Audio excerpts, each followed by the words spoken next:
ಶ್ರೀ ಪರಮಾತ್ಮನೇ ನಮಃ. ಶ್ರೀಮದ್ಭಗವದ್ಗೀತಾ ಅಥ ಪ್ರಥಮೋऽಧ್ಯಾಯಃ. ಅರ್ಜುನ ವಿಷಾದಯೋಗಃ.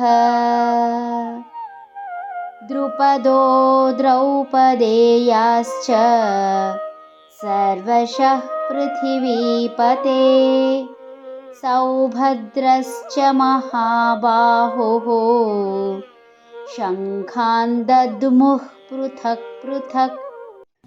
ದ್ರುಪದ ದ್ರೌಪದಿಯ ಮಕ್ಕಳು ಮತ್ತು ಮಹಾಬಾಹುವಾದ ಸೌಭದ್ರೆಯ ಮಗನು ಅರ್ಥಾತ್ ಅಭಿಮನ್ಯು ತಮ್ಮ ತಮ್ಮ ಶಂಖವನ್ನು ಊದಿದರು.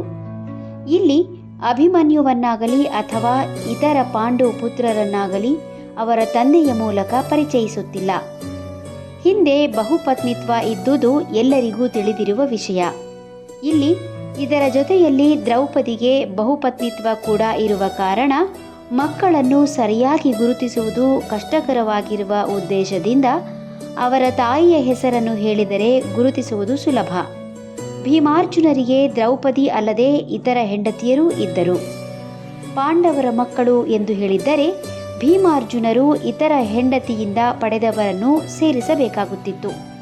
ಇಲ್ಲಿ ದ್ರೌಪದಿ ಮಕ್ಕಳು ಹಾಗೂ ಸೌಭದ್ರೆಯ ಮಕ್ಕಳ ಬಗ್ಗೆ ಹೇಳಲಾಯಿತೇ ಹೊರತು ಭೀಮ ಹಿಡಂಬೆಯ ಮಗನಾದ ಘಟೋತ್ಕಚನಾಗಲಿ ಉಲೂಪಿ ಹಾಗೂ ಅರ್ಜುನನ ಮಗನಾದ ಅಹಿರಾವಣ ಇವರ ಬಗ್ಗೆ ಹೇಳಲಿಲ್ಲ.